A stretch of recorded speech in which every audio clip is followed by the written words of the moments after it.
Hello, welcome back to the fish locker. Out for a walk. Now I'm taking my daily exercise. As you can see, it's a lovely day and we've got quite a good low tide. So I'm going to go and have a walk along a little bit of shore, see if I can find anything. Hopefully we might find a scallop or two.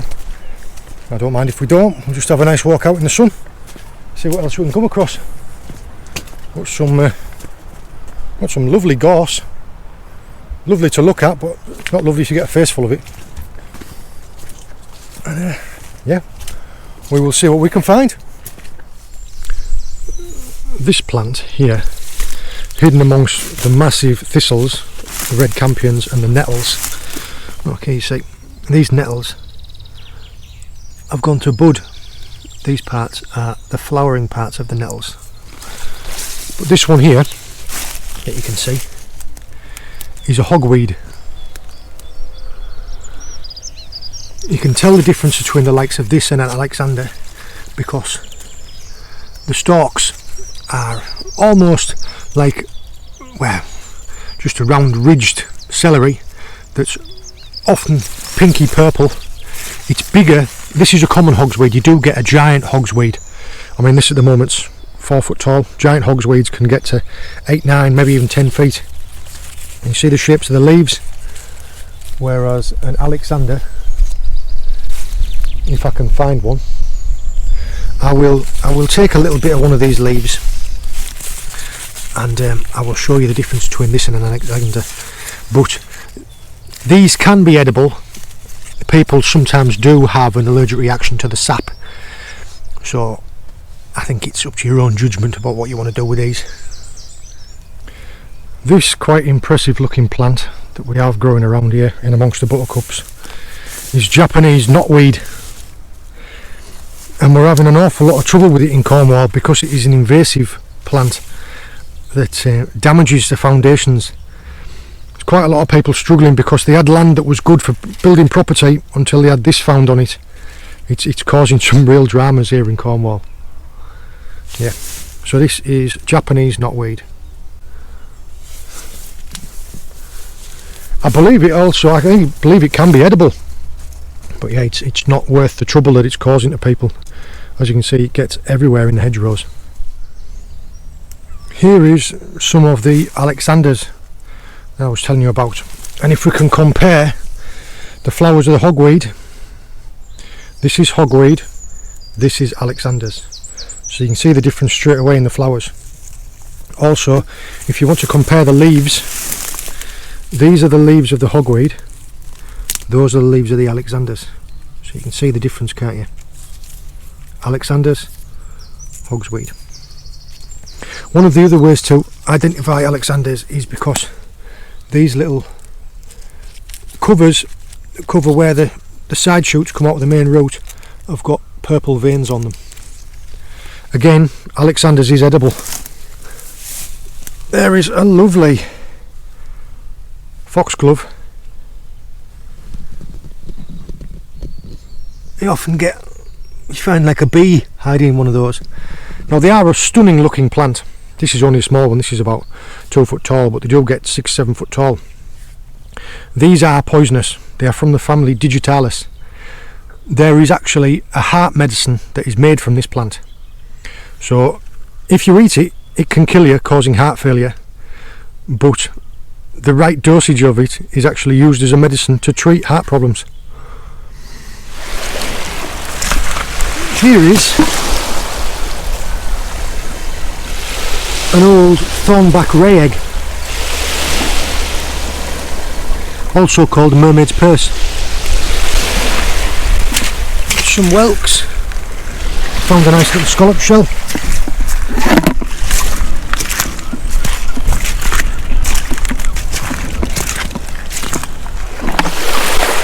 Walking about and finding these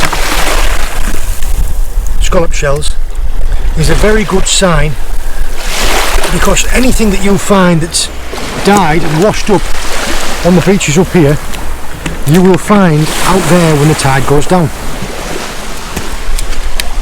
So here are some clams. There's a little hard shell clam. Loads of winkles. You usually find them all huddled up inside like little cracks and crevices. That there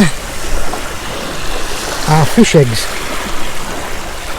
I don't quite know what type they are, probably blenny eggs. They've obviously been dislodged from where they were.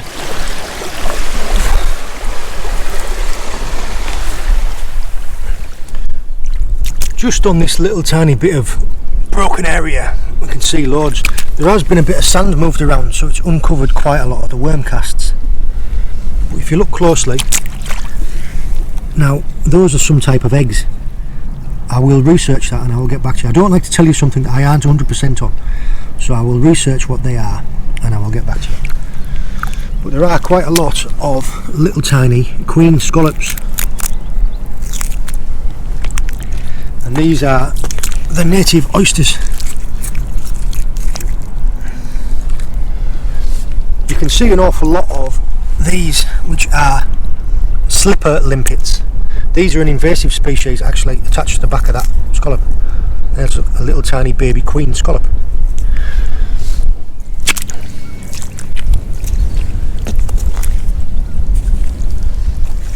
I do like these little sponges.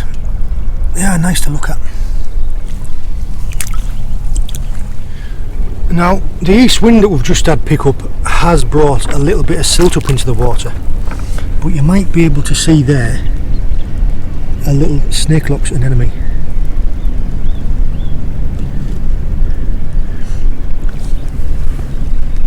King cockle shell there. It's a lovely looking anemone.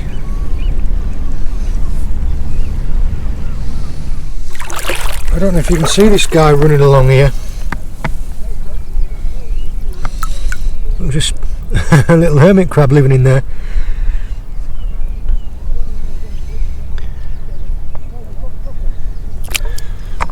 Scurrying along the seabed. What I'm doing is I'm walking along and just looking for the clams and the scallops to be hiding in like a little hollow. There's actually, hey, that is a native oyster.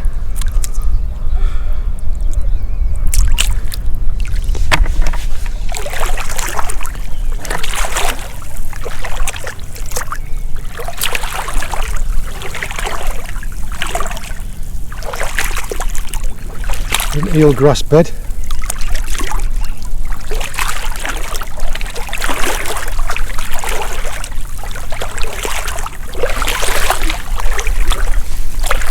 There, if you can see, is a dogfish egg. This little purse here, there's got a baby shark in it. A lesser spotted cat shark. These are really interesting. You can see them there. They look like black grapes, don't they? See them like a bunch? Those are cuttlefish eggs. I'll see if I can put a picture of a cuttlefish in here for you to see. But those are the eggs of a cuttlefish attached to a piece of this eelgrass. Over here as well,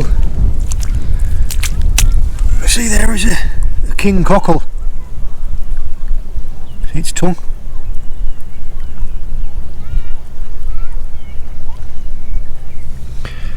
You sometimes find them walking across the ground. They use that tongue to kind of walk about the place. That's what they dig into the sand with. Not what we're after today, so we'll leave him where he is.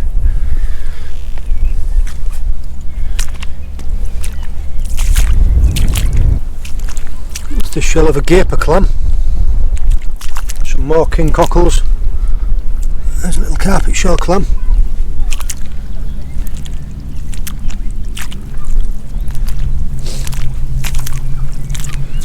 Oh, there's another one. And another one here, look. There's a lovely little topple shell. Take those and put them somewhere safe.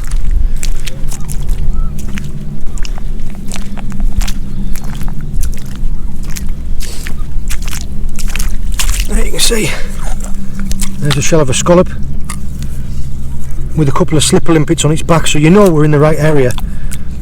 What they usually do is they'll hollow out a little piece of sand like that, and they'll sit in there like this and just kind of filter feed. So that's what you're looking for. You're looking for one kind of sat in the sand like that. Put those two in there. Put those two in there so a seagull doesn't get them.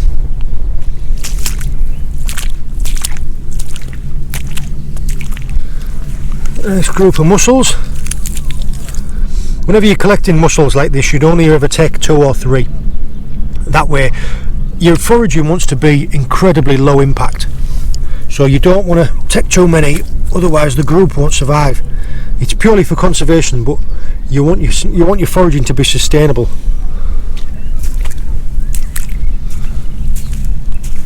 There's loads of these guys about today, isn't there?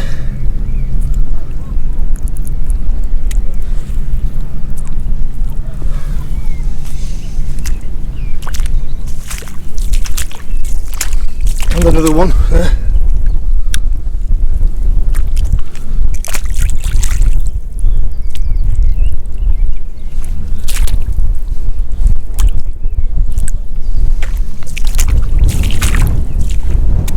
Oh, there's one, look, out for a walk.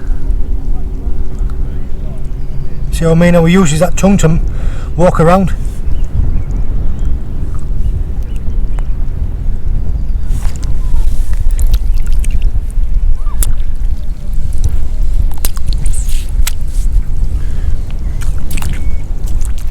This here is a monstrous great oyster. See, he's carrying all them hitchhikers on his back. It's probably how he's ended up in here. The current's picked up those bits of seaweed. But yeah, that is a big oyster. That is one of the native ones. I don't even know how old this guy would be. You can see like all the rings in him, a bit like the bark on a tree. Yeah. There aren't that many of those around. We'll leave him where he is. There is a monster king cockle. See all the spikes on it?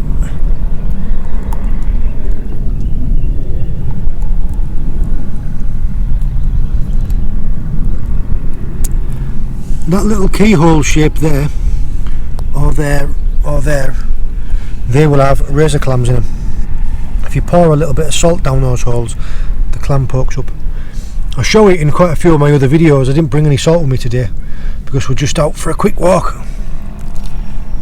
But yeah, that's what that is.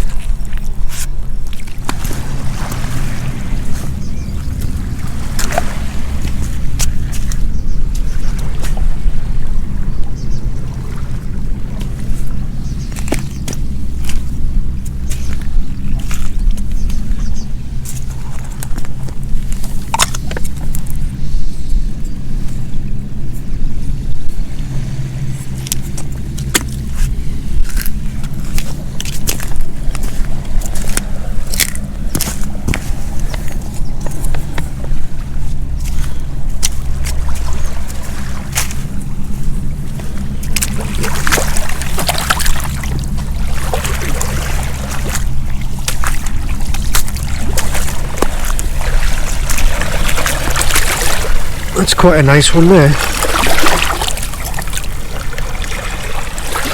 Don't often see a pink one. I think I might take those two home.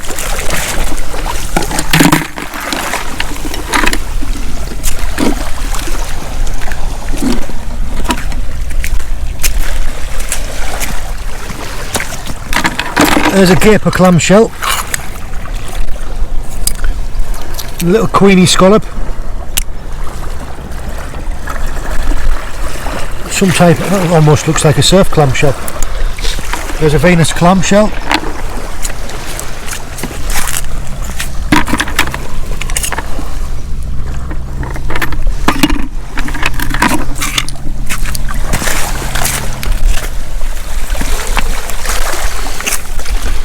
There's another nice looking one.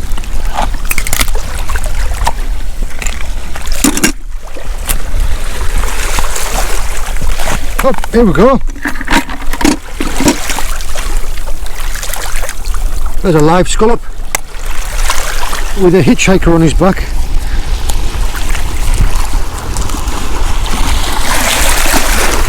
Okay.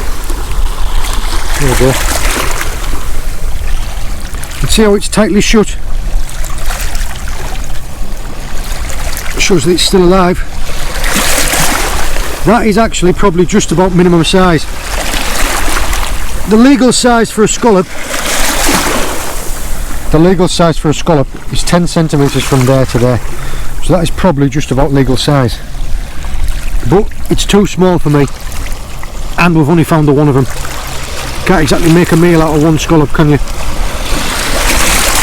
Chuck him back down there.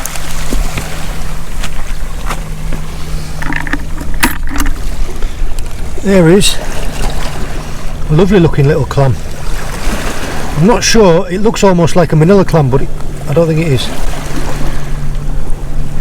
Lovely looking colours, and there is the Venus clam as well. There's quite a few actually in this area.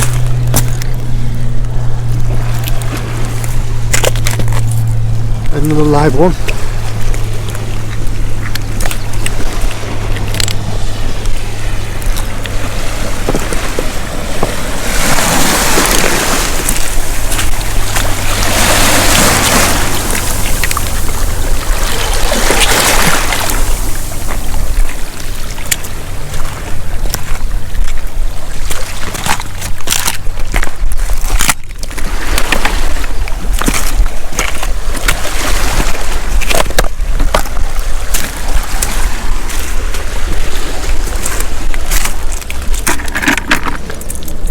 Nice little piece of coral.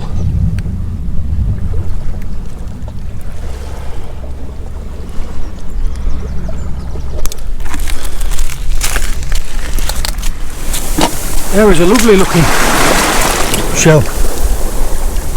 I think that's actually called a dog cockle. I think that's called a dog cockle. I'll have a look and I'll put the proper name for that.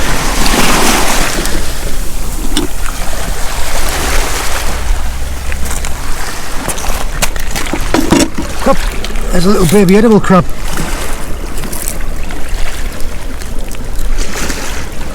See how it's rolled itself up in a defensive pose?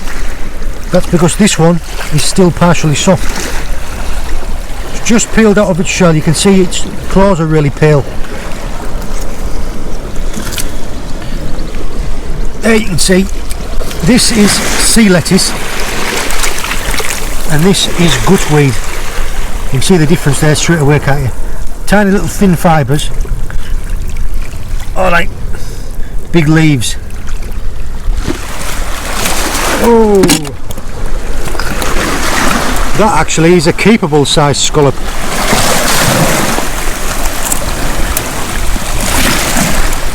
That is a nice size scallop, that one.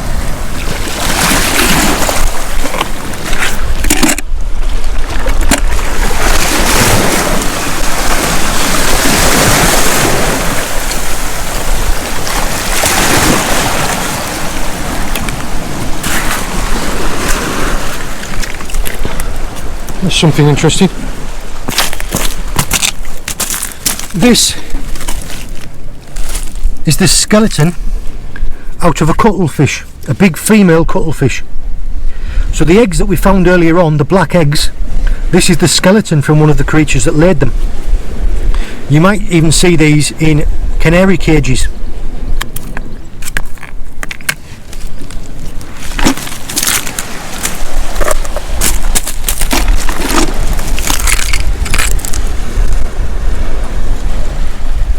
Gaper clam shell and another scallop shell.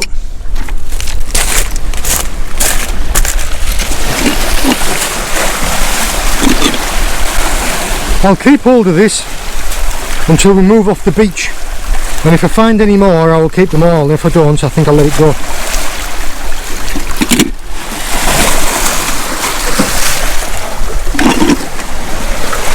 Just found like a little gully. And if you can see all those there, Those are more cuttlefish skeletons. I'm going to try and climb down and I'll show you them.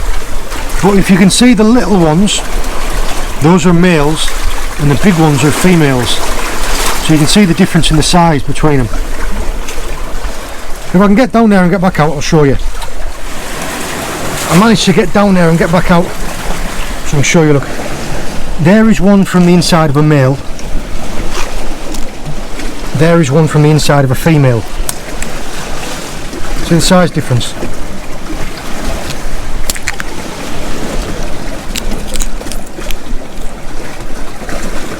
I've got some videos where you see me catching these, and the little ones, these males, when they've got all their body on, are about the size of your fist. These ones can be the size of a rugby ball. Some people eat them, not these, the creature, the live creature, but I just use them for fishing bait. Fantastic fishing bait. Here we have growing on the back of these rocks here, if you can see, and up along the back of this ridge, this is rock samphire. I'll show this in a couple of my other videos. This is edible. It's part of the carrot family, I think, and it's when you break it off and smell it, it has got like almost like a pine scent to it, but it's quite nice to eat. Good for flavouring fish. Here is a nice little group of sea thrift, also called sea pinks, and here is a fantastic patch of sea beet.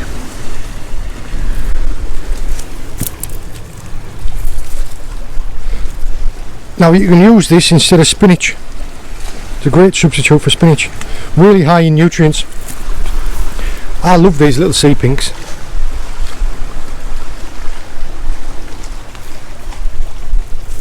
But yeah, there's another edible. This lovely little plant as well is another hardy one, and you can see where it's living. It's just living in the middle of the rock, but it's called bird's foot trefoil.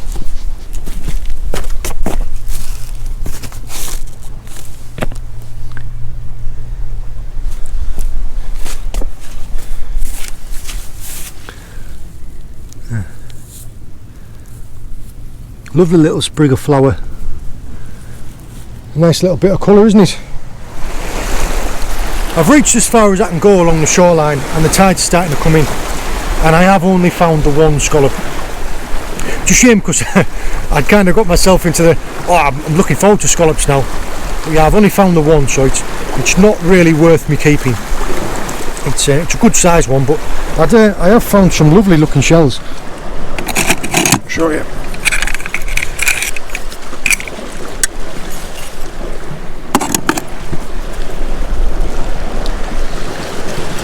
Yeah, it is a nice size eating scallop, but it is only the one. I think I'll take these home and I'll clean them up, give them to our daughter. Yeah, it's your lucky day, Mr. Scallop. You never know, good deed might come return to me in the future. Plenty of mussels down here on these rocks, isn't there? Cracking mussels there. Anyway.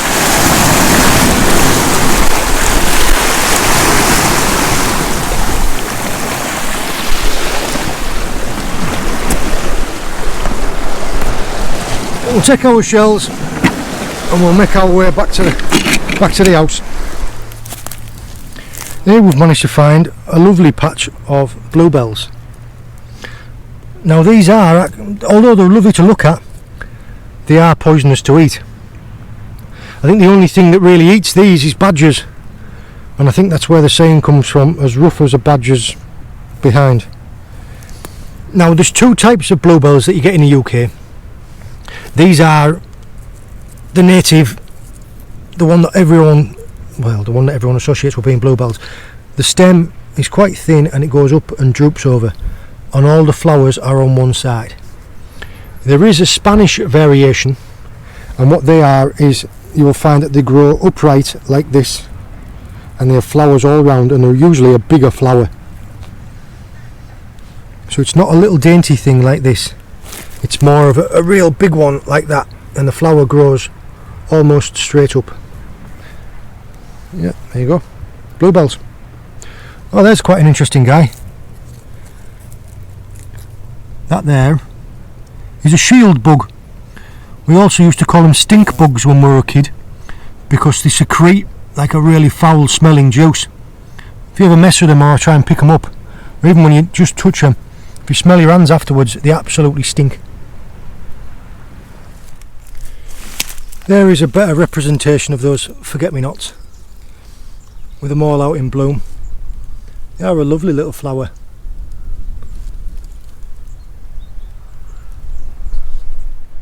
In my previous video where I go for a little bit of a walk on the shore, I talk about a bird called a wren.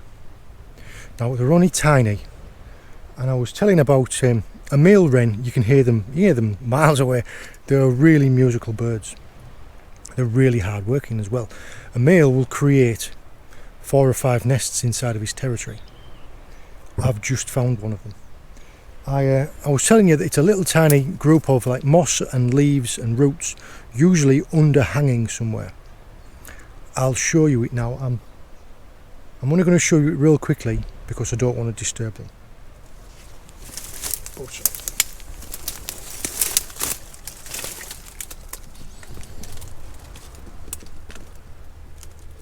there it is there, look.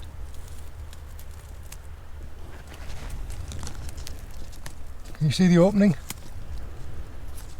That opening up there, all these leaves here are part of the nest, and just like the green moss up in the opening. How camouflaged is that? You would never see it, would you? But yeah, that's what that is. I've got my arm stuck in a bramble now. Yeah. There. Now we'll back away and leave him to it. But just exactly like I said, like an underhanging bit of root or just some leaves there. We have another wren.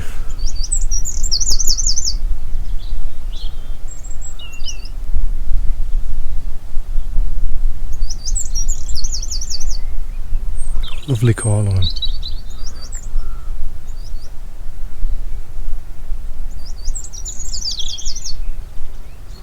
I don't know if he's courting, because I think there's a couple of them in there in that bush. He'd be serenading his girlfriend.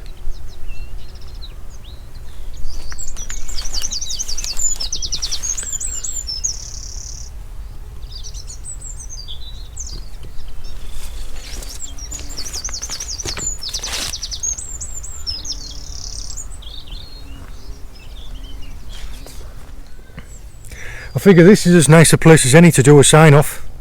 Just I hope you've enjoyed coming on a walk with me. It's been a lovely day. It's been fantastic to go and get a little bit of fresh air and a little bit of exercise. We just had a nice little bit of a walk down on a piece of coastal path, then a little bit of a walk on the foreshore as the tide was out. Found a couple of things. Found one nice scallop. I'd found a smaller one. I could have kept 2, but nah, I think that'll count as my good deed for the day, and the next time we go out we might be repaid. I do really enjoy these red campions, and it is a fantastic time of year, because I mean you can probably hear all the birds. Everything's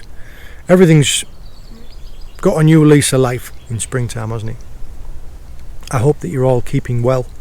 I hope they're all keeping your spirits up as well, because it is a stressful time at the moment. I hope that these videos help. If any of you want to talk to us, just give us a message. In the meantime, stay safe. We'll see you later.